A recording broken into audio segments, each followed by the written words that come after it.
the other craziest things about that investigations is I had my rights read to me. The same rights that I read to everybody else. The same rights I read to people when I take them to jail. Those same exact rights that I read to everybody else anytime I arrest somebody were read to me for doing my job. Yo, what's going on? Welcome to another episode of the Is Needed podcast, where we discuss real issues involving law enforcement in the community. It's your boy Ryan Tillman, founder of Breaking Barriers United, and I'm joined today by the light-skinned warrior himself, Mr. Oh No, it's the Popo. What's up, bro?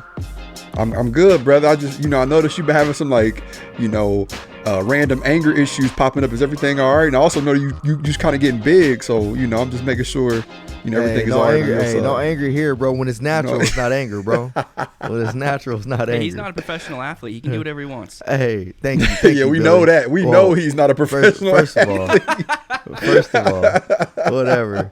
Well, I guess y'all can see that our other co-host, Billy, is with us today. What's up, Billy? I'm doing well, man. Just writing an invoice because you're throwing around some of my equipment earlier. So, so that's disrespectful, Ryan. So it's funny because I asked, right before that happened, I'm asking Billy, I'm like, bro, because he just got a new camera. I was like, no, how much is this equipment worth? Like you got a lot of equipment in here. So we were talking about it, and he gave me a figure almost close to 7 figures. No. And then and so literally a couple minutes later, I stand up and the headphones fall on the ground and stuff like that. And I'm like, and he's like, oh, that's disrespectful. Cool. He was like, just breaking my expensive equipment. Did you get a Sony, Billy? No, I got a Black Magic. So Black Magic. Yeah, it's more of like okay, Billy, we see you. Billy, we see you with the Black Magic. Black Magic. Yeah. It's more towards a cinema camera, and just so everyone knows, I'm not crazy with just buying stuff. It's kind of trickled in over the years, just getting stuff here and there. He got the Black Magic in order of Black History Month.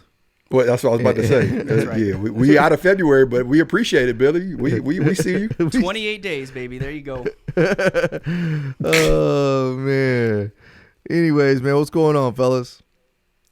It's nice out. It's 60 degrees here, so as soon as we get done, I'm outside.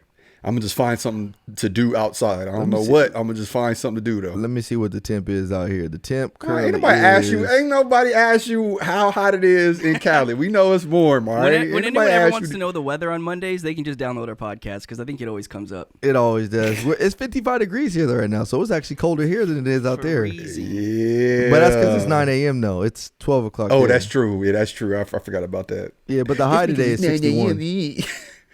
High today is 61. So, anyways, man, did you guys watch the? Huh?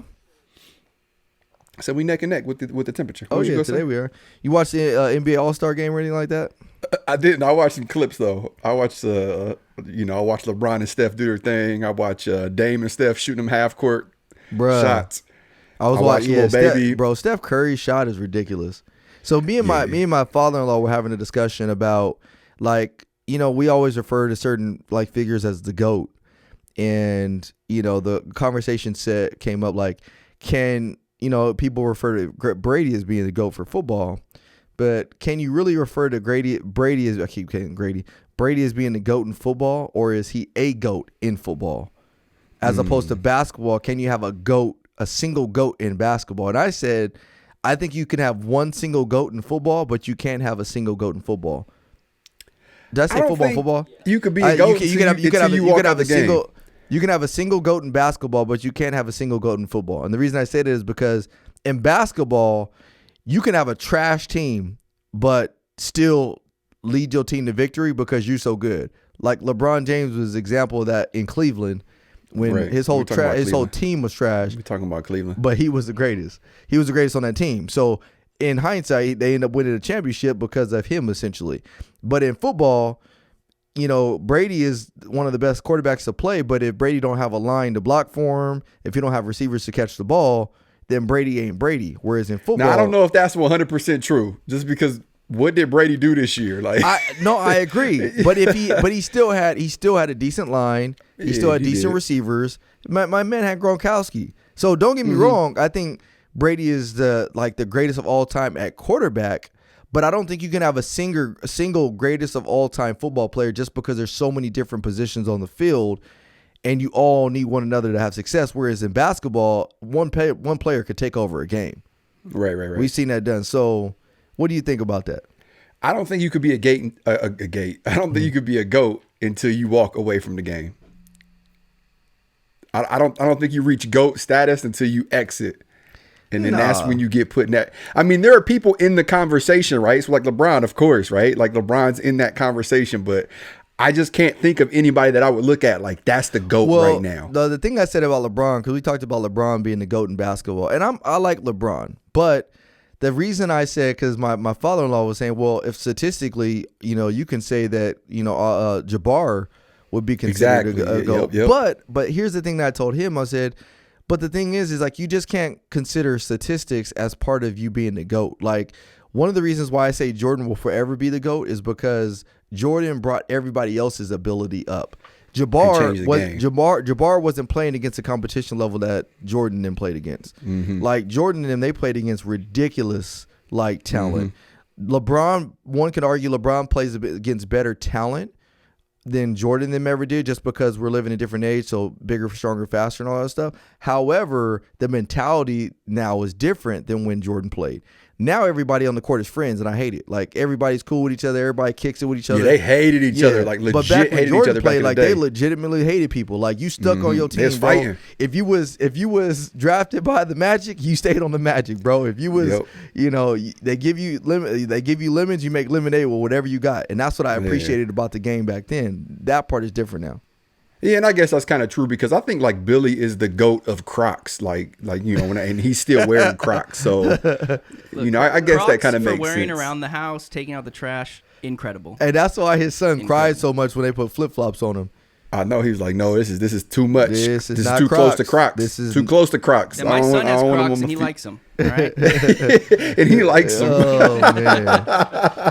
So, anyways, man. But I don't want to get caught up on that stuff. I was just talking about that because we were watching the NBA All-Star game yesterday.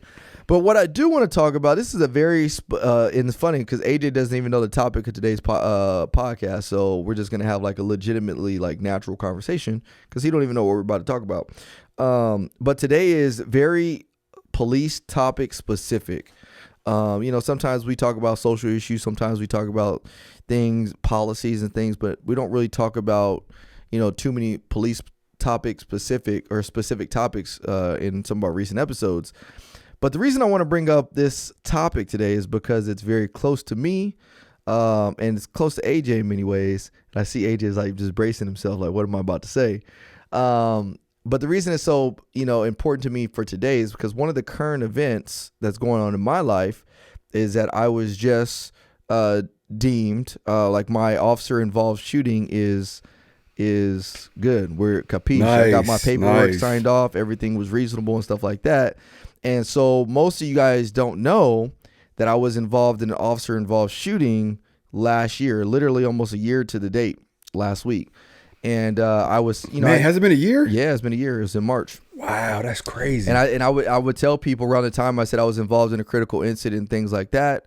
But I really couldn't say what it was for the sake of the investigation. And so what I want to do, without really specifically talking about the incident itself, I might bring up a little bit of things here and there. I really want to talk about the stress level of what happens after officer involved shootings and what we go through and the trauma you go through and all the other stuff.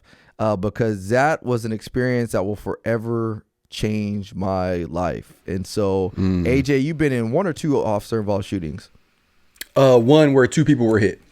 Yeah, so AJ's been an officer involved shooting. As a matter of fact, I'm going to, they're having a retreat next week for officer involved shootings where you basically go to this retreat with other people that were involved in officer involved shootings. And basically, it's like a powwow. You just talk and from the mental aspect of it. But after that officer involved shooting that occurred in March, what happened for me was just kind of crazy after the fact, just because I had never been through anything like that. And so I don't want to go too much into that situation right now, just for the sake of, there's still always windows for things to open back up, but I was essentially cleared and deemed everything that I did was deemed reasonable. But what I want to talk about is what officers go through right after they're involved in an officer involved shooting, whether they're the ones that pulled the trigger or whether they're the ones that were indirectly involved. They were on scene and saw what happened.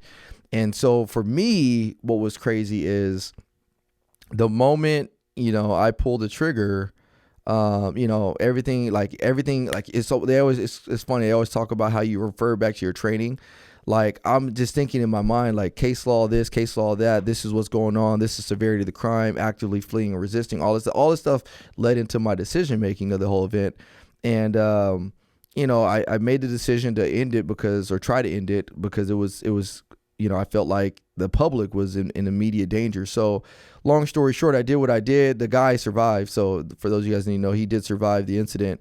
But after that, you know, it didn't become real to me until I went back to the police station, and my partners are saying that, hey, you know, we got an attorney that's going to be en route to talk to you.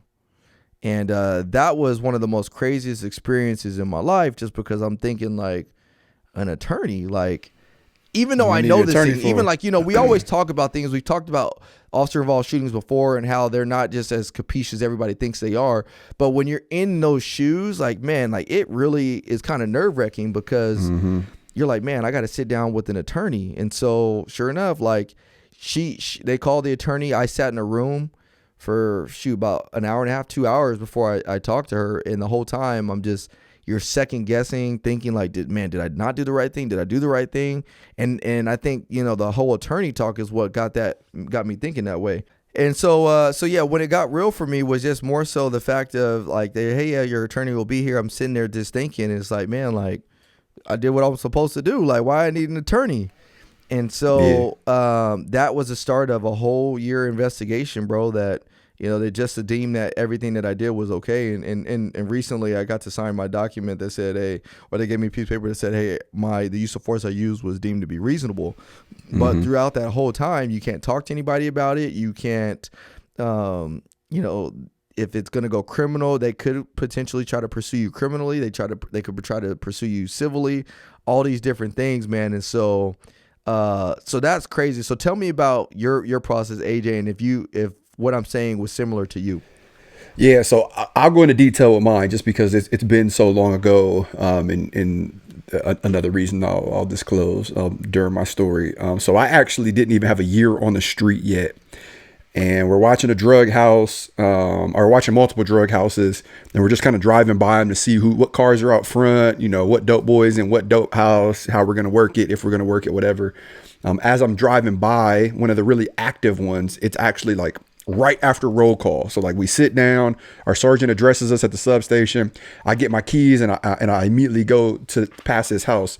And as I'm passing this house, this guy's coming out the front door and he sees me and he's like real nervous. So I'm like, hey, is everything okay? And he like kind of like looks at me, you know, twice. So I got out the car. I'm like, hey man, is everything all right? And he goes, my sister's in there overdosing right now. I'm like, what? And he goes, yeah, they're kicking people out because they know you guys just came on shift, but my sister's currently in there overdose and I'm scared she's going to die. They kicked me out because they didn't want me to be a witness. So I'm like, okay. So I go around the back door because I knew that was the door that they use, which is why him coming out the front door really caught my eye. So as I'm pulling into the back door, I mean, there are people piling out the back of this house, piling out the back of this house. So it just rained. So like the grass is like real slippery and it's like muddy because there's so much like foot traffic in the back of this house. There are 3 stairs that lead up to the back door and they're like concrete stairs and they're kind of like at an angle. Long story short, I go to walk up to the back door. I'm just kind of like, you know, make contact with somebody in there just to verify the information. As I walk into the back door, there's like all sorts of paraphernalia. They're trying to like grab, there's drugs they're trying to grab and hide. So I go to like take a step in. And the door guy, because most of these houses, at least where I work, they have like somebody that's hired to work the door, like basically a security. There's a big person that works the door. He sees me and he's about 6'6", 300 pounds. Like he's massive. So I try to push the door open. My hand gets caught in the door. He starts pushing on the door with his full body weight. Now there's a gap in the door, right? Because my arm's caught in the door. I'm trying to get my feet on the steps, but it's so slippery. I keep falling. So now like my full body weight is on my arm. I can feel like my bicep tearing. I'm pushing, I'm banging on the door. My partner is trying to corral up the people leaving to verify the information as well. So he doesn't really know what's going on yet. So he's like kind of in the alley where we parked the wagon. We were in the paddy wagon that day. Long story short, through the gap, I could see him reach over and grab a needle full of heroin. and he pulls his arm back as if he's going to stab me in the arm and inject me full of heroin. So I just put 3 shots through the door. I kind of, you know, judging by where his arm was at and the pressure on the door, I was like, well, I think his body's right here. Put 3 shots through the door. First one hit him in his face, came out of his neck, and then it hit. There was another female pushing on the door as well. It hit her because she was pushing on the door as well.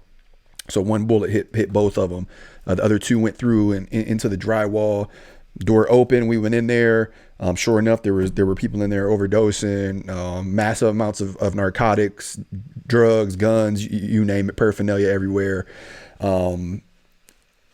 But you're right. Like when you say you revert back to your training, because afterwards I was asked by the academy staff, like, hey, you know, you're a relatively new officer, meaning like you just came out of the academy. What can you tell us about this scenario? Like, what did you learn, or what can we change differently in our training to take back to the recruits in order to better, you know, or increase the quality of our training? And my reply was, it felt just like a scenario. Like it felt just like an academy scenario. Like I seen the threat. I knew exactly what I needed to do. The moment I felt like my life was in danger, I did what I had to do. But you're right, because what immediately followed after that is it made national news because I fired through a door, which was very unique at the time. You don't hear about situations like that too often. So they brought in these quote unquote experts that said rookie officer shouldn't have fired through the door. He could have struck anyone. You know, rookie officer shoots man unjustifiably. He could face losing his job. I mean, there are all sorts of headlines, and none of the articles, and this is not an exaggeration. You could go back and Google this, like articles still come up. None of the articles put anything in there about the needle that he tried to stab me with. They all pretty much made it seem like I was trapped in the door. I got tired of hanging there and was just like bang, bang, bang. Right. Exactly. So it was frustrating for a year. Because, you know, you can't tell anybody anything, and you want to share your story. Like you want to tell people like, no, he tried to stab me with a needle full of heroin. That way people would go, oh, okay, now I get why you did it, right? To where before I was kind of in question, I was 50-50, or I completely, you know, disagree with why you did it. So you not only have the wear and tear of like, you know, the media, the social media is a completely different animal because you have to deal with that. But you also have loved ones that you want to tell your story to and you can't. And now they're almost questioning you, right? The same with like your friends. So it's a hassle, man. And like you said, mine took a year as well. So pretty much, I think it was a little bit over a year. But then after that year, you still have a window of litigation, meaning that the person could turn around and sue you or sue the division and name you as one of the persons of interest. So you still have to mind your P's and Q's in talking about it, just because they could take whatever you say and twist it and use it against you. So it's an absolute headache, and it's even more frustrating just because there are a handful of people who think that that's what we want.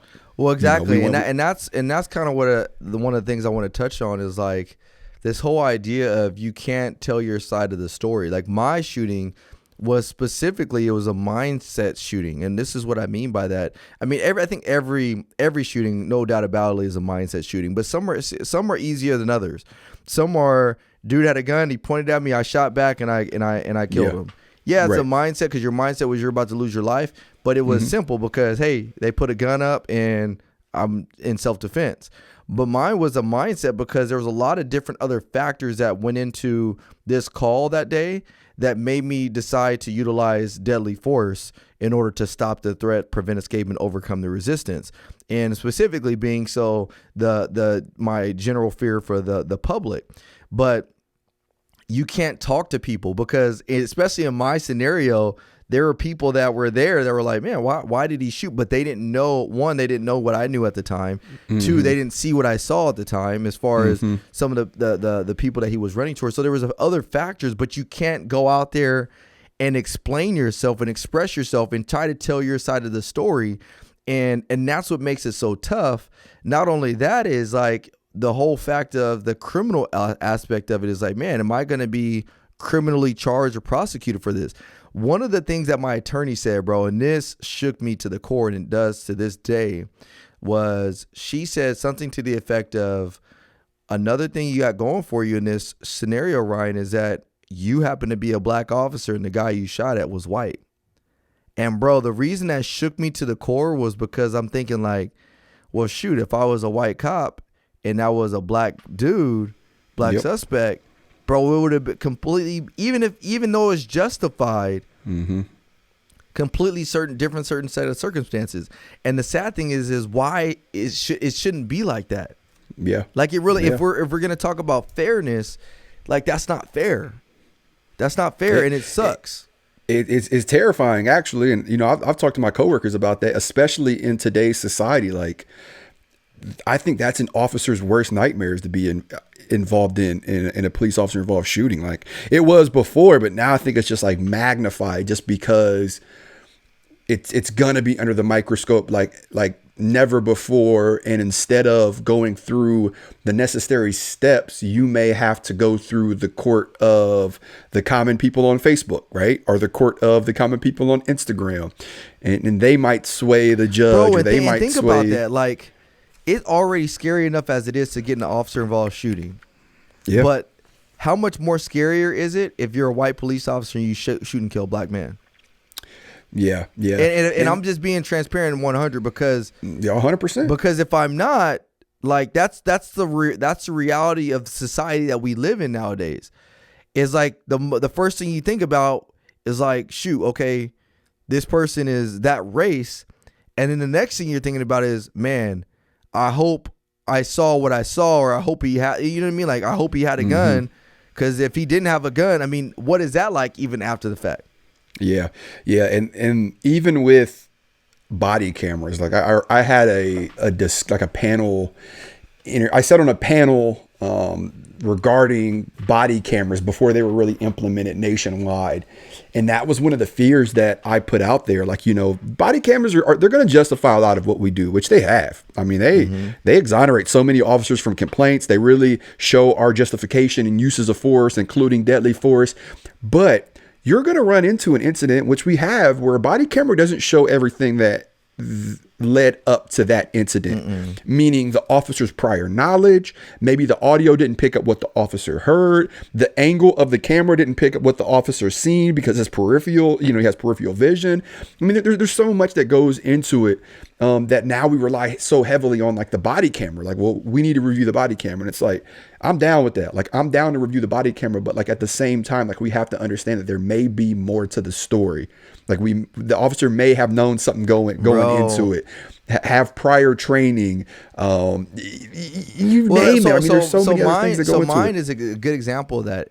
If you look at my body camera, all my body camera shows is a shooting. But what it doesn't show the phone call that I made to dispatch. It doesn't show the audio call that dispatch gave me.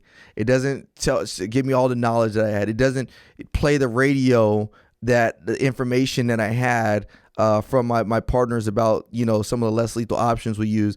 And so that's why I said, like, what body cams don't sometimes show is the mindset. It can create the scenario. It can create the overall situation for you. So that way you can start to get your own mindset, you know, based off of watching the video, but it doesn't reveal that officer's mindset, you know, or what they were thinking sometimes. Because you can't get into a person's mind. The only way to do that is by telling your story and seeing what was in that officer's mind. And so one of the things that happened during my investigation, that happens in all investigations, is you have to be interviewed. And so the moment you pull the trigger of your firearm, you go literally from being, hey, you know, Officer Ryan, to now the suspect in an attempted murder, Ryan, or the suspect in a homicide, Ryan, because, you know, they basically do an investigation. They treat it as a criminal investigation until it's found that it wasn't criminal and that it was just a use of force. And during that process, they interview you. And if you can either give a voluntary statement, or they basically say, if you say, no, I don't want to give a voluntary statement, then what they do to you is they essentially read you your, it's called the lie barger, the lie barger. I think that's right. The lie barger admission that basically says, hey, look, even though you don't want to talk, we are forcing you to talk. And if you do not talk, then essentially you can lose your job. And so the reason they need you to talk is because the department have an obligation from a use of force standpoint to determine whether your actions were justified or not justified, whether or not they're reasonable or not. And they need your statement in order to help, in that investigation. The reason a person may say, hey, look, I don't want to give a voluntary statement is because that is separate. Like the internal side of things is separate from the criminal side of things. So the department has an obligation to do their internal investigation to make sure you were within policy and all the other stuff. But there's still criminal investigation that goes in to make sure that you didn't violate any criminal laws or violate a person's rights. And so because of that, one of the other craziest things about that investigations is I had my rights read to me. The same rights that I read to everybody else. The same rights I read to people when I take them to jail. You have the right to remain silent. You have the right to an attorney. You have the right to what is it? You have the right to remain silent. Anything you say can and will be used against you in the court of law. You have the right to an attorney to have them with you while you're being questioned. If you cannot afford to hire an attorney, one will be appointed to represent you before questioning if you wish one. Those same exact rights that I read to everybody else anytime I arrest somebody were read to me for doing my job. For doing my job. And so the whole notion that, officers go out there, they kill people, they don't care, they get away with stuff. Like, you do not understand the process after you pull the trigger. It's not a fun process. It's not a fun. You can't talk to nobody. You're up for criminal litigation, or you're up for criminal lawsuit. You're up for civil lawsuit. It's just not fun. And then to think about, like, if they do try to come after me civilly, man, my family, my kids, my wife, all be affected by this. I can lose all my savings. I can lose my house. I can lose my cars. All of this stuff for simply doing your job. And so, don't get me wrong, we do need to get rid of some of the bad officers. Chauvin that killed, or that led to George Floyd being killed. He's not somebody who should be in the profession. I just mentioned this officer this last week that hired a hitman to kill some people. Those are people those are people that are disgraced to the badge, but people that are legitimately trying to do the job for the right reasons and get involved in a critical incident like that. It is not what you think it is. Yeah, there were three things just when you were like sharing your story that I remembered immediately after, or that happened immediately after my shooting, that really, really stood out to me and made me like take a step back and go, wow, this is real. Like this is like, there's a lot going on right now. The first of which is, as soon as the scene was secured, meaning like when other officers started showing up and handcuffing people and putting up crime scene tape and everything, they immediately grabbed me, put me in a police cruiser, and then pulled me away from the scene. That way I wasn't sitting there staring at the guy that was shot and, the blood and, just having to relive this. And as I was pulling away from the scene, I remember looking down the street, because we kind of did like a big like U-turn type turns in order to get back to the sub. So as we were repassing the house, I looked down the street and there were already like news cameras set up. The helicopter was overhead. There's probably 30, 40 cruisers like parked in the yard. I mean, it was a chaotic scene, right? And I remember thinking to myself, wow, like this is all for me. Like everyone here is here because of, what I was forced to do just now. Then as soon as we get to the sub, they put me in a room and I'm sitting in the room by myself. And they told me like, hey, don't get on your cell phone. Don't go texting people or anything like that. Like, we're going to be in and talk to you shortly. So I'm like, okay. So I'm sitting there kind of twiddling my thumbs. I'm nervous. I'm like drinking water. I got to go to the restroom now. Can I get up and go to the restroom? Am I going to miss if somebody comes in? All these thoughts running through my brain. And two supervisors walk in. And one of them is holding a case. And the other one is holding a case, but it's open. And he goes, AJ, we need to take your gun. And I was absolutely floored by that. Like, whoa, hold on. You have to take my gun, and we have to take your gun. We're going to issue you another one, right? Immediately, as soon as we take this one, this is what this other box is. We're going to give you another gun. That way you don't have to leave here without one. But we have to take your gun because now it's evidence. They have to run ballistics on it. They have to check the ammunition, all that stuff, right? And I just remember thinking like, man, like, I'm being treated like a suspect right now, because that's what you are, right? Like, you're a suspect in felonious assault, homicide, depending on what happened during your shooting. And then the third thing is, before I was questioned, so this was probably like, I don't know, 10 minutes after everything, one of my supervisors came in and said, hey, you might want to text your loved ones and let them know that you're okay. Don't tell them anything else. They'll know what you're talking about because it's already on the news with your picture. And you were talking 10, 15 minutes tops. Hey, text your loved ones, AJ. Like, let them know that you're okay because your face is all over the news right now. And that's what people don't, bro, people it's scary, bro. It is. And the frustrating thing is, it's easy for someone to armchair quarterback anything, really, right? Like, we do it with sports. We do it with everything. Politicians, you name it. We armchair quarterback everything, which, what would make this any different, right? If anything, people would do it even more because it's sensationalized 90% of the time, 99.9% of the time, actually. But the messed up part when you do something like that is, aside from like the mental health aspect, the stress, the anxiety, everything else that goes with being involved in a critical incident like that, there's the what ifs. So what if I didn't go into that house and try to save that woman who ended up living? She'd be dead probably. Mm-hmm. And how many other people would die or would have died from overdoses or committed crimes because they were getting drugs from that house or because they wanted to get drugs from that house? The same thing when people shoot people when they're fleeing. Say you're chasing somebody who just shot someone. You're chasing them. They're running towards a school now. Yeah. You shoot them in the back, right? Because you don't want them to go into that school and take kids as hostage or start shooting kids, God forbid, right? And then you're criticized for that. Well, this officer shot that guy in the back. Why didn't he shoot him in the leg? Why didn't he shoot the gun out of his hands? Like, Look, we don't want to do this. We don't want to use deadly force, but we know when we use deadly force, we're doing it to either save our lives or others' lives. Yep. And it's a split-second decision. Yeah. Like, we don't think, oh, okay, yeah, I'm going to shoot him in the back because X. Like, no, boom. No. He's running towards the school. Boom, boom, boom. And then everyone gets to have a field day with it for years. Yep. And years, bro. Like, and that's kind of what I wanted to bring. My other point up was, that's why I get so. I think, and going back to my situation, one of my other things that I kept thinking about was, bro, I do Tillman Takes all the time. Yeah. And that's why I tell people, like, Tillman Takes are good for the simple fact that I try to educate. But I've said it many times before, I can easily be that person in that Tillman take and somebody doing it to me. And so that's why I'm very careful and strategic on how I do them, because I don't want to come off as the guy that's picking apart the actions that another officer made. The only reason I do my Tillman takes is simply this, is because, unfortunately, because of the media, because of social media and all these other things, people were going to have a field day and run with the actions of an officer that they don't really know a lot about. So typically, I won't do my Tillman takes until A, I know as much information as I need to know, or B, it's just so blatant that you don't necessarily need a Tillman take. And those are few and far between, but they do exist.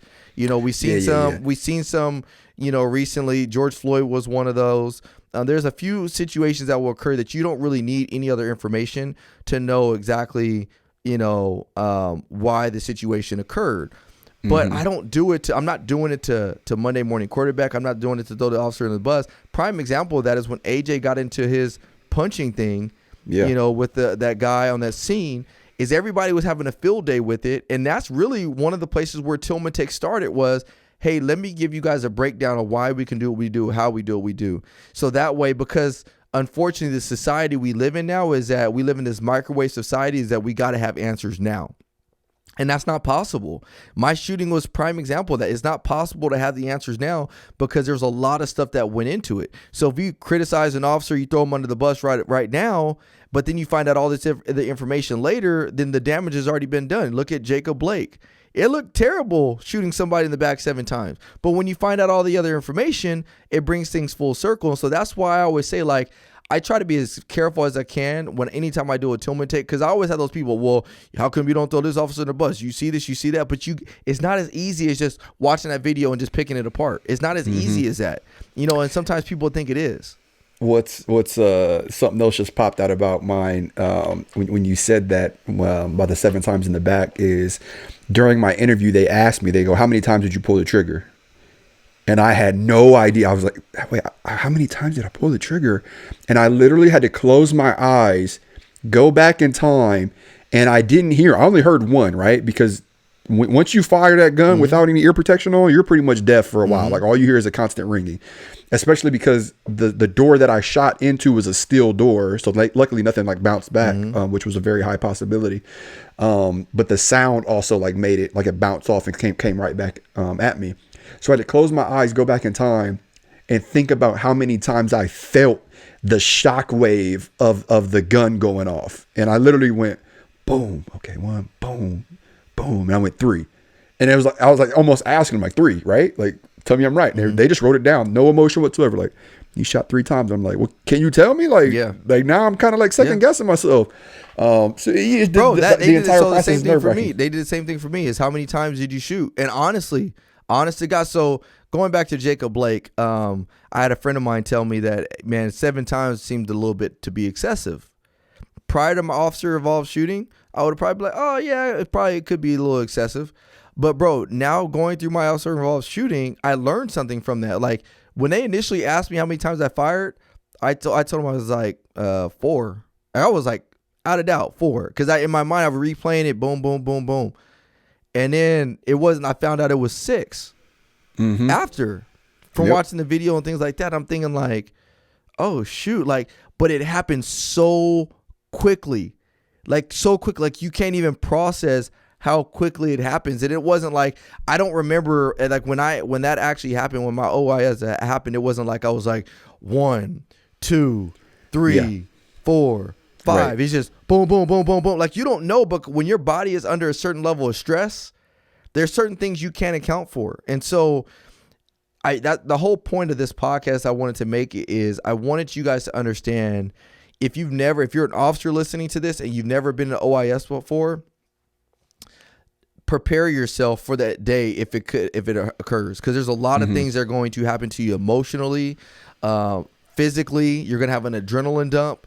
I remember the day of my OIS was the day of our department awards, and I never forget, you know, they were saying like, man, Ryan, you don't need to go, just go home, just chill, like just enjoy time with your family. But for the sake of saving face, bro, like I didn't want, in my mind, and this is just how it was in my mind, I did not want to not show up and be like, people thinking like, what are they going to think of me? Do they think he did something wrong? I mean, you know what I mean? Like, so I was like, no, I'm going to go. I'm going to be there. And so imagine like in other situations where you are that officer and you end up killing the person. You still have to, just because you shoot and kill somebody doesn't mean you're going to be fine all of a sudden. Like, exactly. You still got to live with the fact that you took another person's life. I still have to live with the fact, even though to this day, if I had to change everything, I would not change a thing, just because that's how my mind reacted, that's how I responded. But it still plays with me every now and again. Like, bro, I pulled the trigger on another person. Yeah. Like, that's not something I gloat about. I'm not like, oh yeah, I did. Like, no, bro, like that's not, it's like, it's not it's just rough, man. It's rough. It's rough. And you know, when you were talking about, if you're listening to this podcast, and you're in the profession, that you need to mentally prepare yourself. Like, I don't want you to take that lightly. Of course, I don't want you to overdo it, but it is something that you need to prepare yourself for, or at least try to prepare yourself for. Maybe talking to your significant other, maybe talking to your kids if they're at that age where they can understand, your close circle of friends who are not in the profession, and just kind of telling them like, hey, the day may come where I'm in this person's shoes, and just know that I would love to talk to you about it, but I can't, for multiple reasons. That way to just kind of make that process a little bit easier.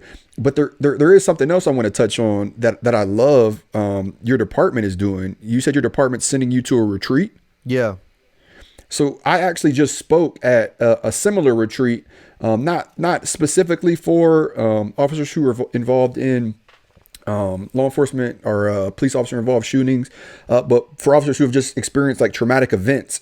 And I would recommend going to these. The one that I spoke to is it's called the Bridge Retreat, the First Responders Bridge Retreat, and it's free. You reach out to your department's higher up and say, hey, I want to go here. They'll pay for you to go. They'll pay for your flight. They'll pay for your hotel and everything. But there are speakers who come in, they're like mental health experts, because it doesn't just stop once you get that paper in the inner office envelope saying that, okay, yeah, your shooting was good. You're not going to get charged with anything internally, and hopefully you don't get charged with anything externally. It doesn't just stop there. Like, you have to live with the fact of, you pulled that trigger, you shot somebody, you shot at somebody, you took someone's life, whether they forced you to do it or, whether there were other circumstances. Like, that's something that you have to live with, not only every day, but even more so when you put that uniform on and you're in another situation similar to that. Yeah. Like, these are things a lot of people don't think about. Like, it's not just like, oh yeah, I shot somebody, give me high fives. Yeah, we did a good job. We got another. Like, that's not how it is. Like, don't let the media, the movies and music, like, tell you any different. Like, this is coming from two people who have unfortunately been placed in that situation where they were forced to do that. And we're telling you, like, that's not it. Like, no one wants to go through that. Like, I've never heard an officer, and I've worked for 3 different departments. I've been on for collectively 10 years. I've never heard an officer go, yeah, I'm gonna go out here and shoot somebody today. Or, I'm really looking to shoot somebody this week. Like, no one wants to be in that situation. Not only that, only that, is like, you get placed on administrative leave.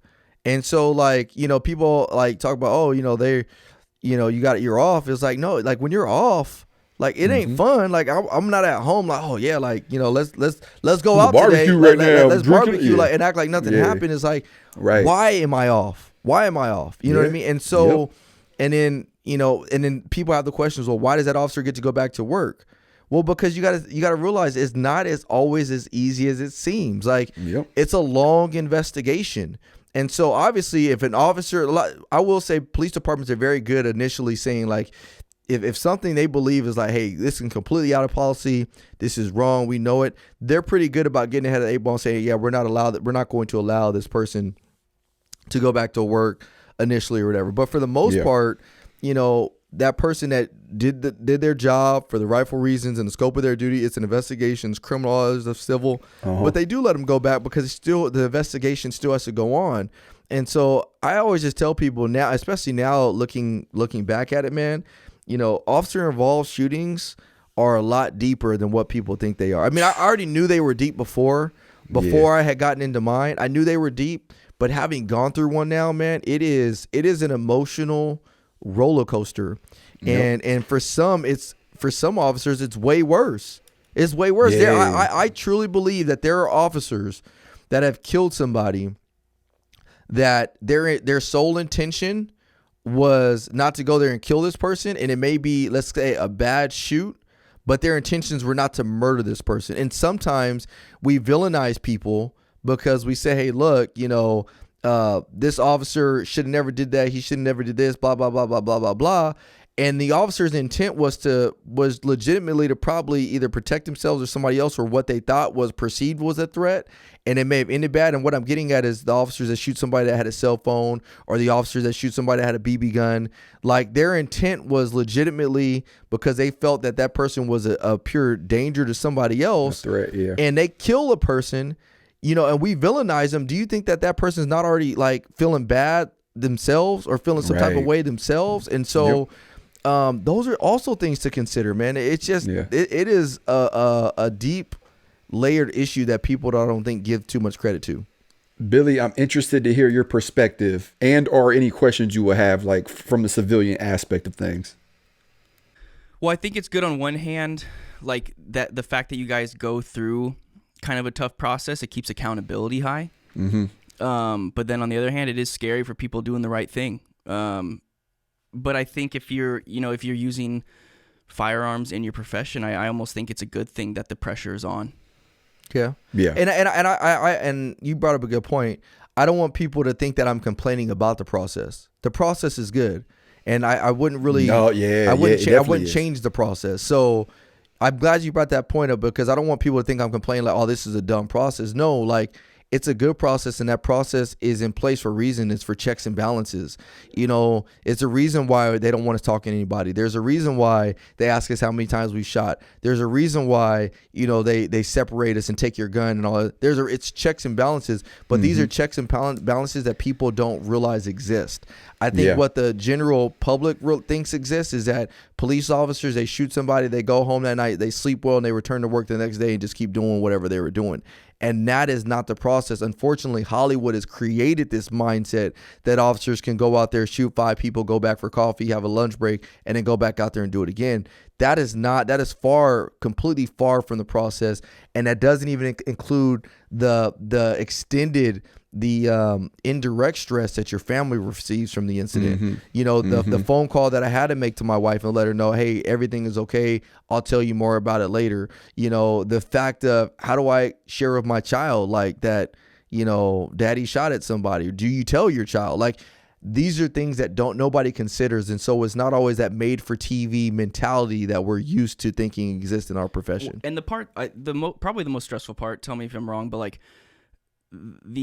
not really the process itself, because that's good, but the whole social media destroying your life is the part that's kind of uncontrollable, and it feels like there's no protection from that. And I mean, you're seeing that everywhere. Everyone's talking about cancel culture. I mean, there's no protection from people destroying your life through online. Yep. You're absolutely right. So after my shooting, literally national news, they were airing it out in Cali, Florida, you name it. They were. It was everywhere. Local newspapers, radio stations were talking about it and whatnot. A year afterwards, unexpectedly, no one told me, no one gave me a heads up, no one gave me a call. I get an inner office envelope, and inside is a piece of paper saying that, you were cleared from any wrongdoing in your shooting.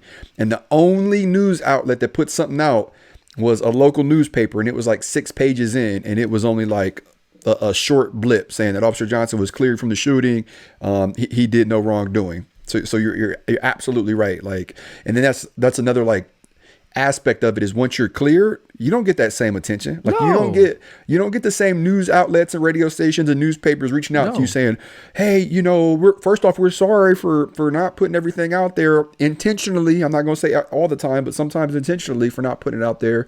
Let's put your story out now. You don't get that. No, you don't get that at all. Exactly. And again, that just kind of goes back to one of the reasons why I do what I do on social media. I feel like, in a sense, I have an obligation at this point now, because I feel like I want to be a voice for those that don't have a voice. Like, I'll call out the bad, don't get me wrong, but I want to be a voice for those that don't have a voice, because, if nobody is able to go out there and say potentially what was going on or what the mindset is or what we're trained to do, then who else will? And by the time we do it, it's too late. And so, that's why, but again, it's hard for me to do it because I'm still a current police officer. I can legitimately tomorrow go out there and be involved in a critical incident. And you don't think that litigation is going to come pick apart every single podcast I've done, every single Tillman take I've done, every single thing I've ever put on social media? That's the first thing they're going to go do, is they're going to go pick apart everything I've done, everything I've said, and see if that contributed to the critical incident that I was in. And so that's why it's scary, is because, man, like, they can use everything I'm doing, they can use it against me. But at the same time, I feel I'm obligated to do it because I'm in a position that most people aren't in. I'm in a position as a current police officer that understands the training, that understands why we go through what we do. I'm in a position that I need to be a voice for those that don't have a voice.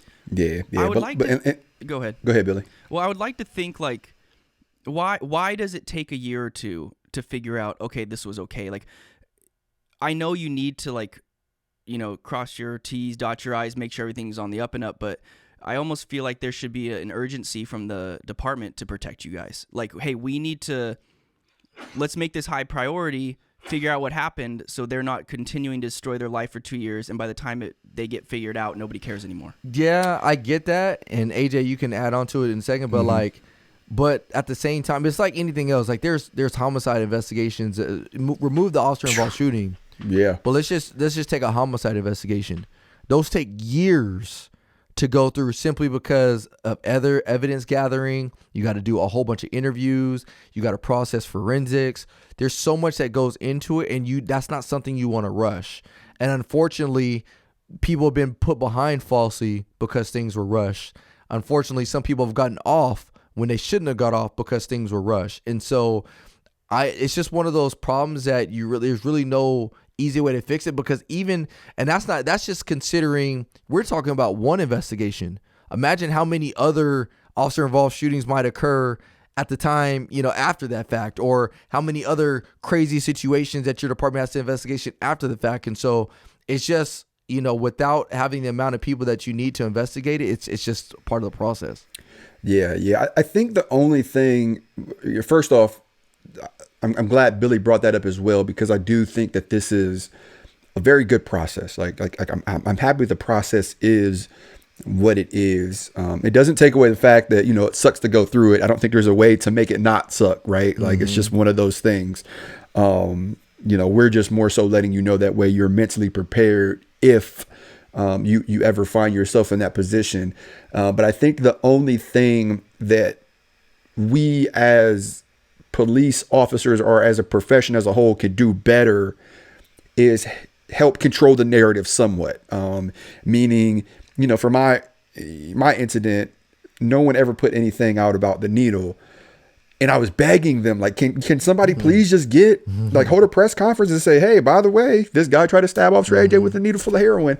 So I think we could do a little better with that. Once again, like, I get not wanting to put all the details out there, but in today's society, I do feel like we have to adapt to the times that we're in, right? Like the times that we're in is people want information right now. And I'm not saying we give them everything, but at least let's give them the meat and potatoes, right? Officer Johnson went to this house, known drug house, somebody overdosing, legally attempted to gain entry into the house. Suspect jammed his arm in the door, tried to stab him with a needle. That's all you got to put out, right? In a situation like that.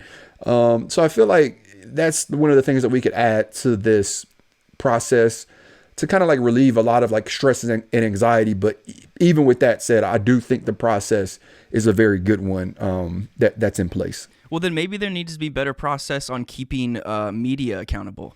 Like that is such a different story. Like rookie officer shoots through door, or not knowing what's there, or he was potentially almost going to die from a heroin overdose. Like, that's above our pay grade. Well, yeah, that has nothing to do with what you guys can do. But you're absolutely right, though. Yeah, if there was one thing that we could change, it would be the media and how information is decimated. Like, it's ridiculous. I mean, you look at, the presidential election, you look at the COVID stuff. I mean, they are going to put stuff out there that's going to draw eyeballs, unfortunately. And now because of social media, it's allowed other people to do the same thing. Sean King and all these other people is like, they get a hold of something, but they don't need all the information. They just want to put out what's catchy.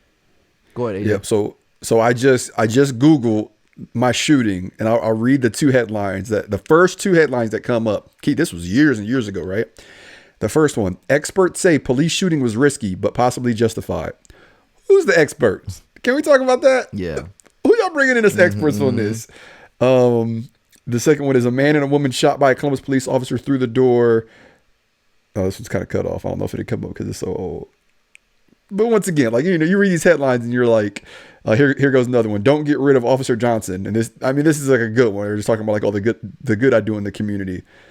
And I think that's why I think education is the biggest component of it.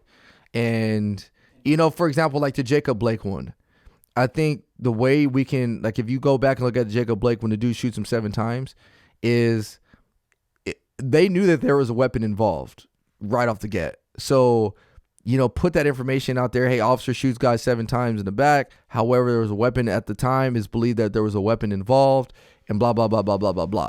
You know what I mean? As opposed to just letting people run with their own narrative that they create and spin. But it's hard. It's a fine line. It's tricky. And it's tricky for the people that are in charge, the chiefs of police, the captains, the deputy chiefs, because at the same time, they also, if that officer's actions were deemed to be unjustifiable, they're going to be affected by it as well. So they're going to be fired, or they're going to be like, you know what I mean? So it is definitely a layered subject and topic, but I think it is one that needs to be discussed for the newer officers. So if you're somebody that's going into this profession, realize like the percentage or the amount of times that officers get into officer involved shootings is very rare. It's a small percentage, but they happen every single day.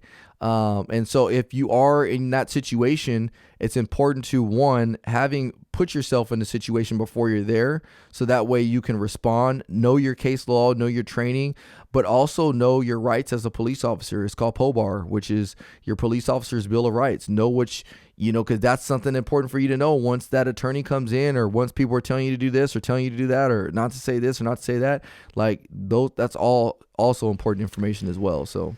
Yeah, and don't second guess yourself. Like, I don't want you to listen to this podcast and have this conversation in the back of your head. Like, when push comes to shove, you know what you need to do. Yeah, and you know what you need to not do.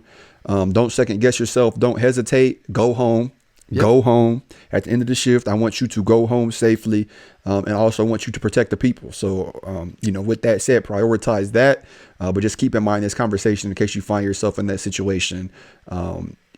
That way you know what to expect. Yeah, and I will say this on the lines of what AJ just said is, as long as you know why you can do what you can do, your case law, your Graham versus Connor, your Tennessee versus Gardner, all those different things, your use of force policy internally, as long as you know those things pretty well and like the back of your hand, it will help you or prevent you from second guessing yourself. It won't come down to the color of your skin. It won't come down to the color of the suspect's skin, whether or not you're white and he's black or vice versa. It's going to come down to you did the right thing for the right reasons at the right time. And Michael that's Jackson what said. Yep, exactly. It don't matter if you're black or white. Exactly. You had me in the middle, like, what about me? I'm both. I know, right? So it won't come down to those things if you did it for the right reasons. And so it may not mean that the process may be a little bit more difficult and maybe a lot more polarized, but at the end of the day, truth will prevail. So this was a good conversation. I definitely think this was a good conversation. Good surprise. Hopefully, there's some learning that comes out of this. If you're a current police officer, just, always stay up to date. And if you're going into this profession, just realize that this job comes with certain inherent dangers. So, side note, you ever have a friend that started working out and gaining weight, and then they put themselves in weird positions to flex on you all the time? They kind of put their hands behind their back and flex their biceps, straighten them out. Hey, I appreciate the compliment. Shout out to Ryan. He's getting cock diesel right now, man. Shout out to my guy. He is killing it. So I'm catching up though. Listen, the shoulder is coming along. You see me out the sling, so I gave you a head start. There's no reason I should catch up with you, Ryan. There's no reason. Hey, shout out to my man. Hold on, let me see if I can find him real quick. I'm going to give my man a personal IG shout out because he's the one that here we go. That hyped your boy up today. Actually, shout out to my guy who reminds me I'm not bleep. He hit me up again, so I'm thankful for yeah. Oh, good stuff. Was it a good one? Was it clever? It was let me see if I can find it. He put the exact amount of days since the last time he told me. We had somebody actually send me a voice note. I don't know if you listened to it. He was like, "Hey man, give me a shout out. You ain't crap. Blah blah blah blah blah." I was like, he's done that 2 or 3 times now. I blocked him now. So he told me February 3rd. He said, "You ain't bleep and never gonna be bleep," and I was like, "Dang, it's almost been an entire month." So then this past Thursday, he sends me, "Well, it's been a full month and a day, period, and you still ain't bleep." Hey, man, that's my shout new out friend, to him bro. for his dedication. Tell him I want to meet him, bro. That's my new friend right there. Oh, man, I would invite him out to the conference, man. We had a conference next. We invite him out to that. Oh, man. So, I don't know if we have one else to go. I know I've been terrible at these lately, man, but they're still funny.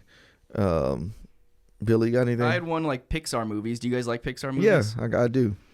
All right, so Monsters, Inc., okay, Toy Story, Finding Nemo, or I don't have a fourth one. The Incredibles. Finding Nemo could find his way to the door, bro. I'm sorry. Nah, Monsters Inc. gotta go. You tripping. Really? See ya, Monster Inc. Nah, bro. I think The Incredibles is the bottom of the list. What? Nah, that's, hold on, let me see. Pixar. They have another really big one we're missing. What is it? It's Frozen. Cars. Cars is big. Coco. You know what was a good Pixar movie? Onward. I like that one a lot too. It was good. Mm-hmm. You didn't like that? And Coco. Coco was really good. Coco was good. Yeah. Mama Coco. Mama Coco. We're gonna cancel Ryan now because of that. A Bug's Life. How does the song go from Coco, the popular song in that one?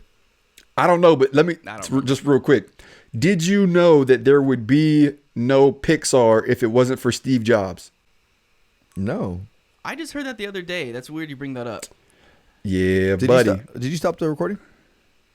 Just the video. It was running out anyway. So Billy's like, chatting too long. Billy's like, I stopped this. We done? No, I'm still recording audio. The video is out of juice. Well, with that said, we appreciate you. About to play something?